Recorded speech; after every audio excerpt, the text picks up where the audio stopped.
Shumë njerëz i vrasin merimangat sa po i shohin në shtëpi, por ekspertët thonë se kjo është një gabim. Edhe pse duken të frikshme, shumica e merimangave janë të padëmshme për njerëzit dhe luajnë një rol të rëndësishëm në eliminimin e insekteve të padëshiruara, si mizat, mushkonjat dhe dëmtues të tjerë. Sipas entomologëve, merimangat janë grabiçar natyror që ndihmojnë në ruajtjen e ekuilibrit brenda shtëpisë.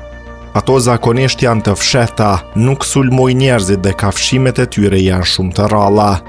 Një studim i kryer në 50 banesa zbuloi se merimangat gjenden pothuajse në çdo shtëpi, duke treguar se prania e tyre është krejtësisht normale.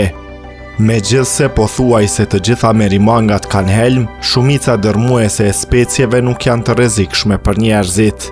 Për këtë arsye, ekspertët këshillojnë që në vend se t'i vrisni, t'i kapni me kujdes dhe t'i nxirrni jashtë.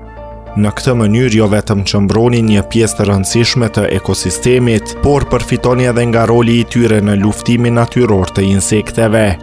Pra herën tjetër që shihni një merimang në shtëpi, ndoshta ja vlen ta lini të jetojë. Ajo mund të jetë aleati juaj më i mirë kundër insekteve.